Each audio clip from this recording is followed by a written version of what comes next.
5 pelaku teror Sarinah tewas setelah aksi bom bunuh diri dan baku tembak dengan polisi di Jalan MH Tamrin Kamis pagi.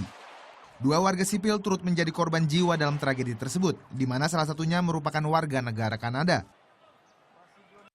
Pukul 10.55 waktu Indonesia Barat, ledakan pertama terjadi di area parkir Starbucks Coffee.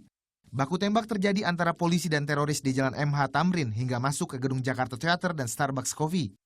Kemudian ledakan besar di pos polisi Sarinah berasal dari bom bunuh diri. Aksi terorisme yang terjadi pada Kamis pagi di kawasan Jakarta Pusat, tepatnya di area Sarinah, Jalan MH Tamrin ini bermula dari ledakan bom rakitan di depan sebuah kedai kopi di kawasan Sarinah yang menewaskan sang pelaku. Aksi ini kemudian dilanjutkan dengan aksi 2 orang pelaku lainnya yang menyandra 2 warga negara asing di halaman parkir kedai kopi tersebut.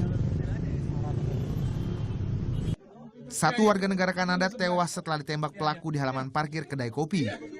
Sementara 1 WNA lain yang juga tertembak berhasil melarikan diri. Belum berakhir di situ, di saat bersamaan 2 teroris lainnya meledakkan sebuah bom bunuh diri di pos polisi lalu lintas Sarinah. Setelah ledakan dan juga aksi baku tembak yang terjadi di depan kedai kopi yang berada di kawasan Sarinah, kemudian ternyata ada 2 pelaku lain yang membawa bom bunuh diri menuju ke pos polisi lalu lintas di depan Sarinah. Kedua pelaku tewas setelah meledakkan bom tersebut. Aksi di pos pol tersebut juga menewaskan 1 warga sipil dan melukai anggota polisi yang bertugas di sana. Kemudian warga yang penasaran sempat berkerumun di sekitar lokasi, sebelum akhirnya 2 pelaku penembakan tadi secara membabi buta mengarahkan peluru ke tengah kerumunan dan membubarkan masyarakat yang berkumpul di tengah jalan. Aksi baku tembak antara polisi yang datang dengan cepat ke lokasi dengan para teroris tak terhindarkan.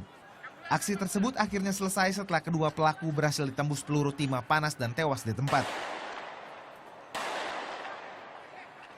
Usai rentetan teror tersebut, polisi kemudian menyisir area sekitar termasuk gedung Skyline untuk mencari pelaku dan bom lain.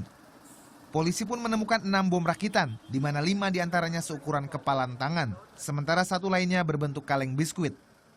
Polisi juga mengamankan senjata api yang digunakan pelaku. Tragedi Sarinah tersebut pada akhirnya juga melukai 15 warga sipil dan 5 polisi. Rifan Dwi Astono, Ardiansyah melaporkan untuk NET.